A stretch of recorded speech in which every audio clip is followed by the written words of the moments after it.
Deadvlei, Namibia, is one of the most iconic landscapes on Earth. But during my last sunrise here, my 17 to 28mm wide-angle lens never left my bag.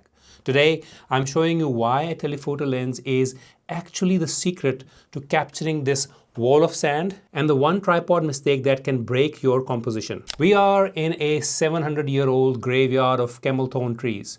Most beginners reach out for a wide-angle lens to capture the vastness. But look at this ground.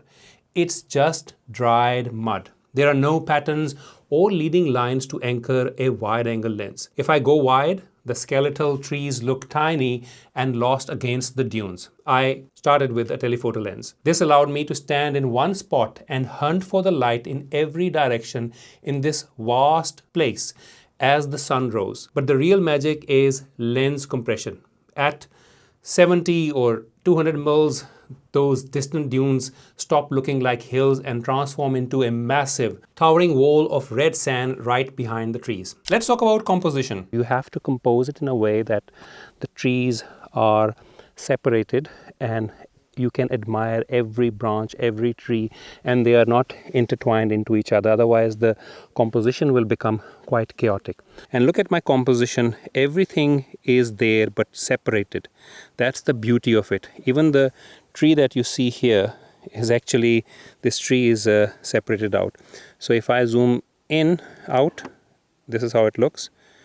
This is at 100mm, and that's like at 135mm. Instead of a messy scene, I wanted to build a story using 3 distinct layers. Layer number 1, the white clay ground.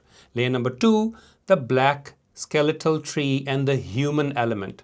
Layer number 3, that massive background dune wall. By isolating these, you create stability and demand the viewer's attention. Composition is a game of inches. Look at this image. As much as I love this image, the tones and the hues, and it got a lot of appreciation on Instagram as well, there is a problem that my eye cannot ignore. Her head is exactly in line with the horizon where the dune meets the ground. It cuts through her and confuses the eye. Let's look at the second image. The soft light. Okay, so I'll tell you what you need to do. Put it on the ground so you can get this as the foreground. Okay, that's not gonna happen. Why? It just doesn't look right. Okay, look right. This was my wife's suggestion. By simply lowering the tripod height, I popped her head and the body against the trees, creating separation and a much stronger visual anchor. I personally love composition number 2.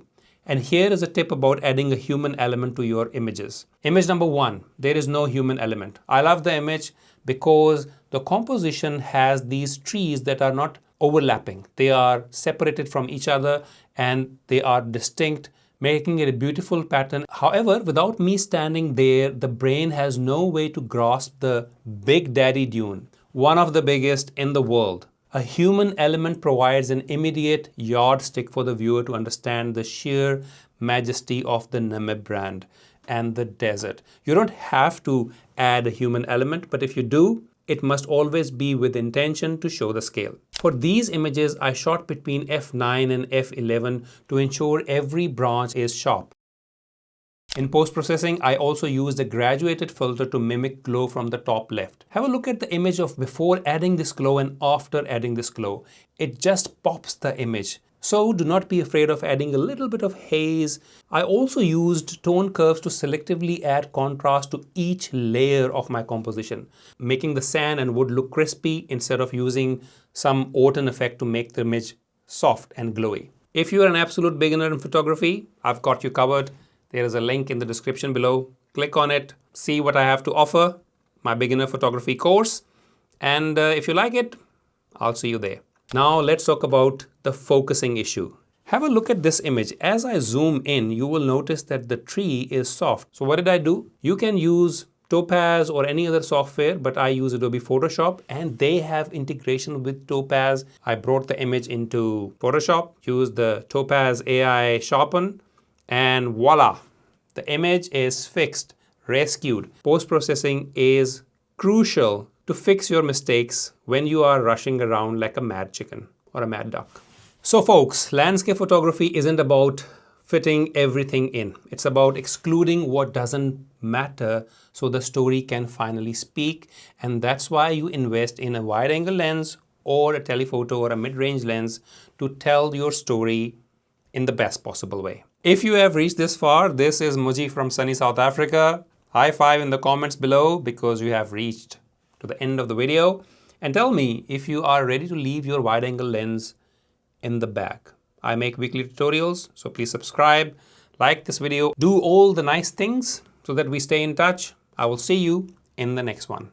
Coffee is getting cold. Khudai paman. There is coffee here, eh? Dropped. Sorry. Let's get the tissue.